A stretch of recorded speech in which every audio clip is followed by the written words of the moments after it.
ZEE5 ಇರುವಾಗ ನೀವು ನಿಮ್ಮ ನೆಚ್ಚಿನ ಶೋಗಳನ್ನ ಎಂದಿಗೂ ಮಿಸ್ ಮಾಡಿಕೊಳ್ಳುವುದಿಲ್ಲ. ಅದು ಸಂಪೂರ್ಣ ಉಚಿತವಾಗಿ. ಎಂತ ಕೆಲಸ ಆಗ್ಬಿಡ್ತು, ಕೈಗೆ ಬಂದು ತುತ್ತು ಬಾಯಿಗೆ ಬರಲಿಲ್ಲ. ಎಲ್ಲ ಆ ಗೌತಮ್ ದಿವಾನ್ ಮಣ್ಣು ಮುಕ್ಬಿಟ್ಟ ಅನ್ನೋ ಅಷ್ಟೊತ್ತಿಗೆ ಅವ್ರು ಬಂದ್ಬಿಟ್ಟು ಎಲ್ಲ ನಾಶ ಮಾಡಿಬಿಟ್ರು. ಅಂಕಲ್, ಏನಂಕಲ್? ರಕ್ತ ಕುದಿತಾ ಇದೆ ನನಗೆ. ನಿನ್ನೆ ನಂಬ್ಕೊಂಡು ಮಣ್ಣು ತಿನ್ನಂಗಾಯ್ತು. ಅಲ್ಲ ಅಂಕಲ್, ಸ್ವಲ್ಪ ನಾನು ಹೇಳದ್ ಮಾತಾಬೇಡ ನೀನು, ಮಾತಾಬೇಡ. ನಾನೇನ್ ಹೇಳ್ದೆ ನಿನ್ಗೆ? ಆ ಬಿಲ್ ನನ್ನ ಹತ್ರ ತಂದ್ಕೊಡು, ನಾನು ಸೇಫಾಗಿ ನೋಡ್ಕೊಂಡು ತಿಂತ ಹೇಳ್ತೆ ತಾನೆ. ಅದಕ್ಕೆ ನೀನೇನ್ ಹೇಳ್ದೆ? ಅದು ನನ್ನ ಹತ್ರನೇ ಇರ್ಲಿ, ಅದು ಸೇಫ್ ಆಗಿರುತ್ತೆ, ಸುಮ್ಮನೆ ಯಾಕೆ ರಿಸ್ಕು ಅಂದೆ. ಈಗ ಮಾಡಿದ್ದೀನಿ ನೀನು. ಅದನ್ನು ತಗೊಂಡೋಗ್ಬಿಟ್ಟು ನಿಮ್ಮ ಅದಕ್ಕೆ ಕೈ ಕೊಟ್ಟಿದ್ಯಾ. ನಿಜ ಹೇಳೋ, ನೀನು ನಿಮ್ಮ ಅಣ್ಣ ನಿನ್ನ ಅದಕ್ಕೆ 3 ಜನ ಸೇರ್ಕೊಂಡು ನನಗೆ ಅವಮಾನ ಮಾಡಿಕೊಟ್ಟಿದ್ದೀರಾ. ನೀವೆಲ್ಲರೂ ಸೇರ್ಕೊಂಡು ನನ್ನ ಫೂಲ್ ಮಾಡ್ಬಿಟ್ರೆ ಇದೇ ತಾನೇ ನಿಮ್ ಪ್ಲಾನು. ಅಂಕಲ್, ಏನ್ ಮಾತಾಡ್ತಿದ್ದೀರಾ ನೀವು? ನನ್ನ ಬಗ್ಗೆ ನಿಮಗ್ ಗೊತ್ತಿಲ್ವಾ? ನಾನು ಅವನ ಜೊತೆ ಕೈ ಜೋಡಿಸ್ತೀನ? ಅವನು ನಾನು ದುಶ್ಮನ್ ಅಂಕಲ್. ಅದು ನಿಮಗೆ ತುಂಬಾ ಚೆನ್ನಾಗಿ ಗೊತ್ತಿರೋ ವಿಷಯ. ನಾನು ಯಾಕಿಂತ ಕೆಲಸ ಮಾಡ್ಲಿ? ಅಂಕಲ್, ಎಷ್ಟು ತಲೆ ಕೆಡಿಸ್ಕೊಂಡ್ರು ಆ ಬಿಲ್ಲು ಅವಳ ಕೈಗೆ ಹೇಗೋಯ್ತು ಅಂತ ನನಗೆ ಗೊತ್ತಾಗ್ತಿಲ್ಲ ಅಂಕಲ್. ಯಾರಿಗೂ ಸಿಗದೆ ಇರೋಂಥ ಜಾಗದಲ್ಲೇ ಸೇಫ್ ಆಗಿ ಇಟ್ಟಿದ್ದೆ ನಾನು. ಅವಳು ಅದು ಹೇಗೆ ಹುಡುಕಿದ್ಲೋ, ಅದನ್ನ ಹೇಗೆ ಕಂಡಿಡಿದ್ಲೋ ನನಗೆ ನಿಜ ಗೊತ್ತಾಗ್ತಿಲ್ಲ ಅಂಕಲ್. ಮದರ್ ಪ್ರಾಮಿಸ್, ನಂಬಿ ನನ್ನನ್ನ. ನನಗಿಷ್ಟೆಲ್ಲ ಬೈತಿದ್ರಲ್ಲ, ನೀವು ಮಾಡಿದ್ದೇನು? ನನಗೇನಂತ ಪ್ರಾಮಿಸ್ ಮಾಡಿದ್ರಿ? ಚೇರ್ಮನ್ ಜಾಗದಲ್ಲಿ ನನ್ನನ್ನು ಕೂರಿಸ್ತೀನಿ ಅಂತ. ನನಗೆ ಕಲರ್ ಕಾಗೆ ಹಸಿ ಇವತ್ತು ಆ ಜಾಗದಲ್ಲಿ ನೀವು ಕೂರಕ್ಕೆ ಹೊರಟಿದ್ರಲ್ಲ, ಅದೇನು? ಅದು ಮೋಸ ಅಲ್ವಾ? ಅದು ಸರಿನಾ? ನೋಡ, ನಾನು ಆ ರೀತಿ ಯಾವ ಮೋಸನೂ ಮಾಡಿಲ್ಲ. ಆ ರೀತಿ ನಾನು ಮಾಡಿದ್ದು ನಿನ್ನ ಒಳ್ಳೇದಕ್ಕೆ. ಏನ? ನನ್ನ ಒಳ್ಳೇದಕ್ಕ? ಹೇಗೆ? ಅವರೆಲ್ಲರ ಎದುರಿಗೂ ನಿನ್ನ ಹೆಸರು ಹೇಳಿದಿದ್ರೆ ನಿನ್ನ ಮೇಲೆ ಡೌಟ್ ಬಂದಿರೋದು. ಆ ವೀಲ್ ಕಳೆದು ಹೋಗಿರೋದಕ್ಕೂ ನಿನಗೂ ಲಿಂಕ್ ಮಾಡಿದ್ರೆ ಹಾಗೆಲ್ಲ ನಿನ್ನ ಬುಡಕ್ಕೆ ಬಂದಿರೋದು. ಅದಕ್ಕೆ ಟೈಮ್ ಬೀಯಿಂಗು ಆ ಜಾಗದಲ್ಲಿ ನಾನು ಕೂತ್ಕೊಂಡು ಎಲ್ಲ ಸರಿ ಹೋದ ಮೇಲೆ ನಿನ್ನನ್ನು ಅಲ್ಲಿ ಕೂರ್ಸೋಣ ಅಂತ ಪ್ಲಾನ್ ಮಾಡಿದೆ. ನಾನು ನಿನ್ನನ್ನು ಮಹಾಬುದ್ಧಿವಂತ ಅನ್ಕೊಂಡ್ಬಿಟ್ಟಿದ್ದೆ. ನೀನಿಷ್ಟು ದಡ್ಡ ಅಂತ ಗೊತ್ತಿರಲಿಲ್ಲ ನನಗೆ. ಹೇಳಕ್ ಬರ್ತಾನೆ ಮೋಸ ಮಾಡ್ದೆ ಅಂತ. ನೋಡ, ನನಗೆ ಯಾವ ಕುರ್ಚಿ ಆಸೆನೂ ಇಲ್ಲ. ನನಗಿರೋದು ಒಂದೇ, ನಿಮ್ಮ ಅಣ್ಣನ ಕೆಳಗಡೆ ಬೀಳಿಸ್ಬೇಕು ಅಂತ. ಆದ್ರೆ ಅವಳಿದಾಳಲ್ಲ ನಿಮ್ಮ ಅದಕ್ಕೆ ಸರಿಯಾದ ಟೈಮ್ ಬಂದ್ಬಿಟ್ಟು ಎಲ್ಲ ಹಾಳು ಮಾಡಿಬಿಟ್ರು. ಅವಳು ತುಂಬಾ ಡೇಂಜರ್ ಎಕ್ಸಾಮ್. ಅವಳ ಬಗ್ಗೆ ನಾವು ಹುಷಾರಾಗಿರ್ಬೇಕು. ಎಸ್ ಅಂಕಲ್, ನೀವ್ ಹೇಳ್ತಿರೋದು ಕರೆಕ್ಟೇ. ಬರೀ ಇವಾಗಲ್ಲ, ನನ್ನ ಜೀವನದಲ್ಲಿ ಅವಳು ಮನೆಗೆ ಬಂದಾಗಿಂದಾನು ಅದೇ ಮಾಡ್ತಿರೋದು. ನನ್ನ ಭಾಗಕ್ಕೆ ಮುಳ್ಳಾಗಿದ್ದಾಳು ಅವಳು. ಮುಳ್ಳಿನ ಮೇಲೆ ಮುಳ್ಳು. ಒಂಥರ ನನ್ನ ಪಾಲಿನ ಶನಿ ಆಗಿದ್ದಾಳು ಅವಳು.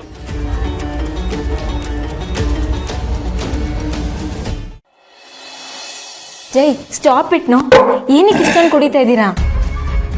Don't stop me Diya, please don't stop me. ನನಗೆ ಆಗ್ತಿರೋ ಸಂಕಟಕ್ಕೆ ಊರಿಗೆ ನಾನು ಇದನ್ನು ಕುಡಿಲೇಬೇಕು, ಕುಡಿದು ಎಲ್ಲಾನು ಮರಿಲೇಬೇಕು. Don't stop me please Jai, ನನ್ನ ಮಾತು ಕೇಳಿ.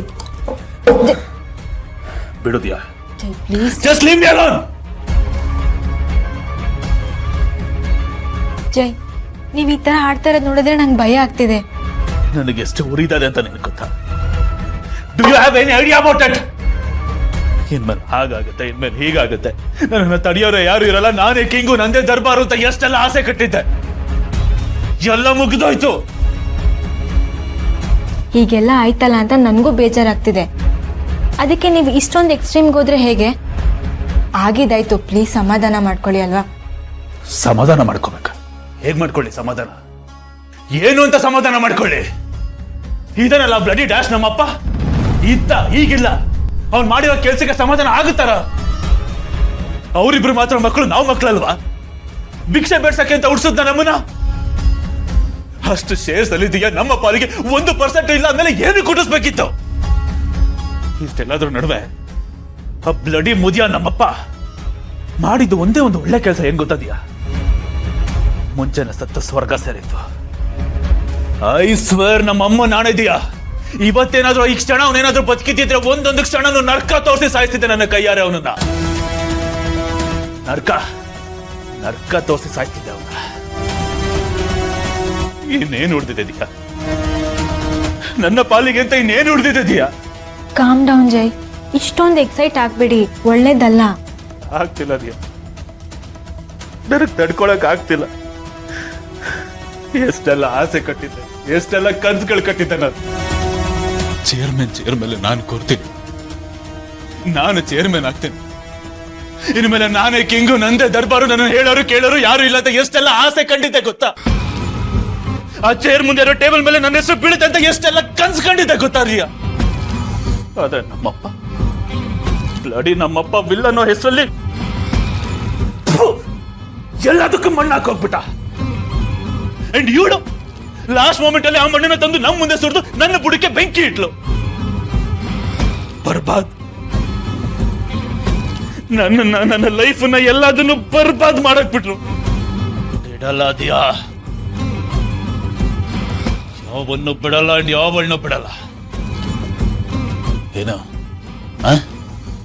ಇಲ್ಲ, ನನ್ನ ಹೆಸರಿಲ್ಲ ಅಷ್ಟೇ ತಾನೆ, ಪರವಾಗಿಲ್ಲ. ನನಗೆ ಏನು ಬೇಕೋ ಅದನ್ನು ನಾನು ಪಡ್ಕೋತೀನಿ. ತಲೆ ಓಡ್ತಾದ್ರೂ ನನಗೆ ಏನ್ ಬೇಕೋ ಅದನ್ನ ನಾನು ಕಿತ್ಕೋತೀನಿ.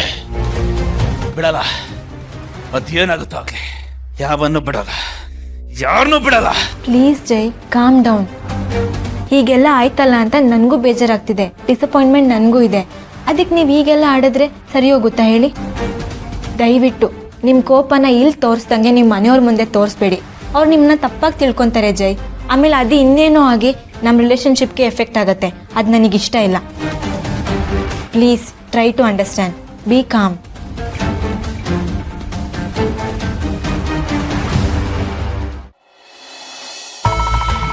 ಅಳಿಮಯ್ಯ, ಯಾಕೋ ಇಷ್ಟೊಂದು ಟೆನ್ಷನ್ ಆಗಿದೆಯಾ? ಆಗಿದ್ದಾಗೋಯ್ತು, ಏನ್ ಮಾಡಕ್ಕಾಗತ್ತೆ? ಮುಂದೇನ್ ಮಾಡ್ಬೇಕು ಅಂತ ಯೋಚನೆ ಮಾಡೋಣ. ಸಮಾಧಾನ ಮಾಡ್ಕೋ ಅಳಿಮಯ್ಯ.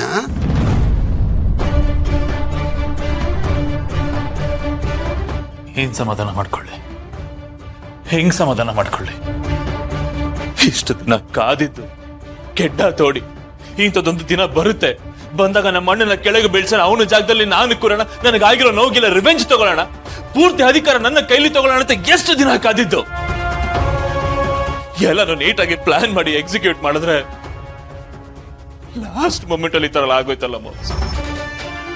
ಇದನ್ನೆಲ್ಲ ಹೇಗ್ ತಡ್ಕೊಳ್ಳಿ ನಾನು? ಈ ಡಿಸಪಾಯಿಂಟ್ಮೆಂಟ್ ನ ಹೇಗ್ ಓವರ್ಕಮ್ ಮಾಡ್ಕೊಳ್ಳೋದು ಅಂತಾನೆ ಗೊತ್ತಾಗ್ತಿಲ್ಲ ನನಗೆ. ಇನ್ನೇನು ನನ್ನ ಗುರಿ ಹತ್ರದಲ್ಲಿದ್ದೀನಿ, ಗುರಿ ಮುಟ್ಟದೇನ ಗೆದ್ದೆ ಅಂತ ಅನ್ಕೊಳ್ಳೋಷ್ಟರಲ್ಲಿ ಎಲ್ಲಾನು ಮುಳುಗೋಯ್ತು.